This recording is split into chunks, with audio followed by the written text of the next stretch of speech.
What's up, everybody? Laura Pitaro here, and welcome to the vlog where I'm going to give you yet another tutorial that I use almost daily in my editing practice. You guys are like, Laura, I literally never asked for these, not even once. Well, I'm here to tell you that these are the tutorials you didn't know you wanted. Just like that slap in the face. That really woke me up. 10 out of 10, would recommend.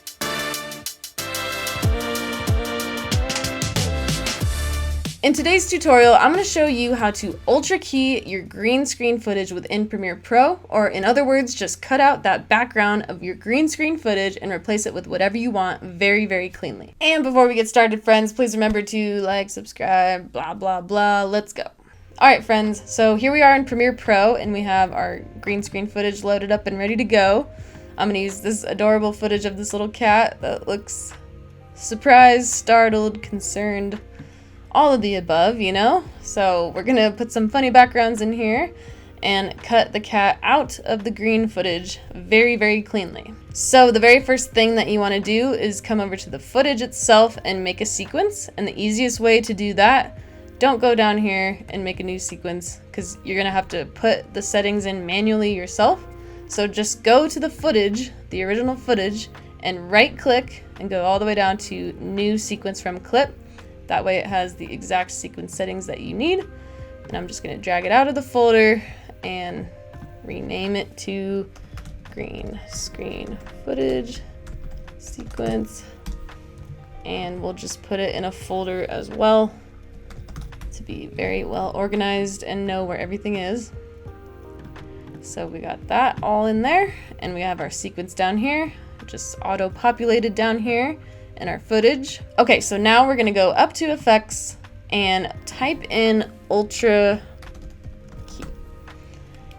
key right here, and we're just gonna drag and drop directly onto the footage.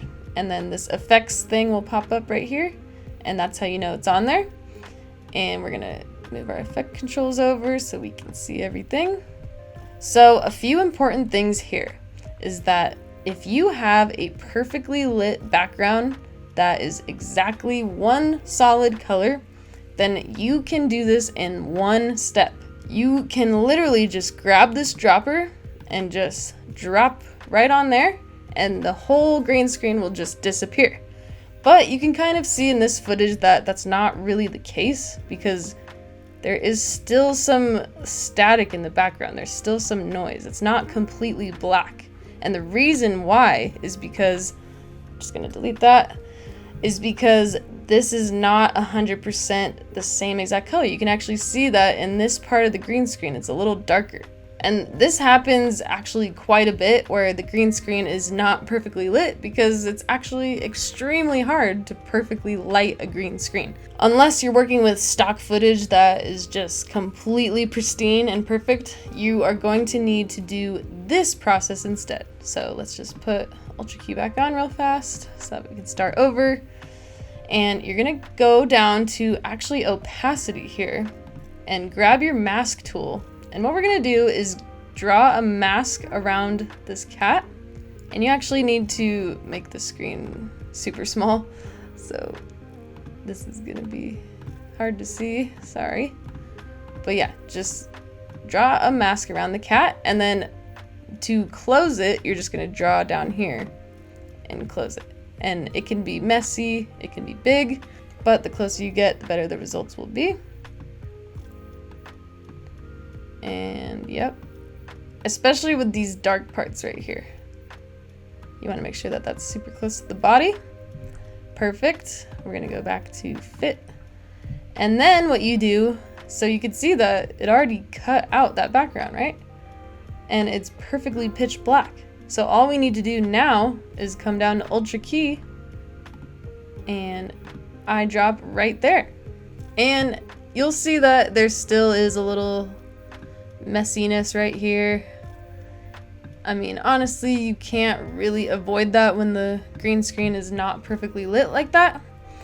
You wouldn't want to use this method when your subject is dancing around the screen or walking across the frame, because as soon as this mask moves, you see that it cuts it off. So this works best for interviews and static footage of somebody just standing in one place, and luckily this cat is standing in one place being very startled, so we're good.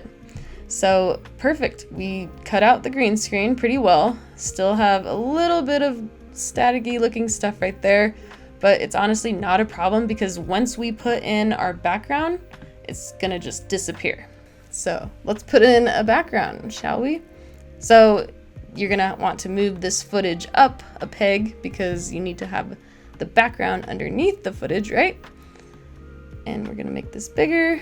Oh man, it's not long enough. But as you can see, this cat is zooming through an abstract neon tunnel. I would be startled too, okay?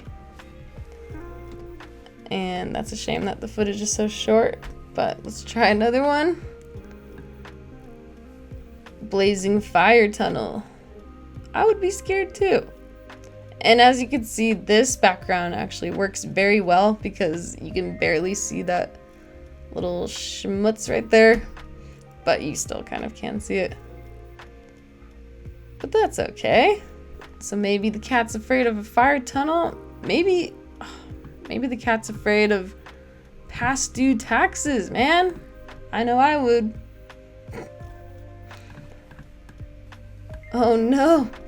Don't make the cat pay taxes, no!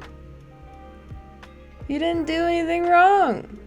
Okay, so that was actually important right there. Did you see that? How the cat moved his head and his little ear got cut off.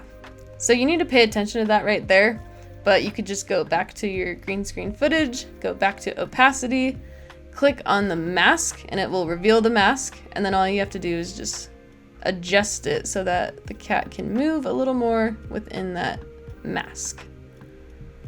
And then you go back and there we go.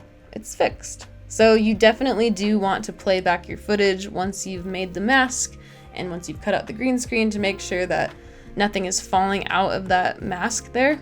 But the real trick behind getting a good ultra key is actually how you film it in the very beginning. It starts from step 1, filming. You want to make sure that your green screen is properly lit. You want to make sure that it's going to be one solid color so that you get the cleanest ultra key possible. So as you can see, when you're at home editing like this, it reveals the mistakes that you made in the field, and you know what to do the next time that you go film that particular thing.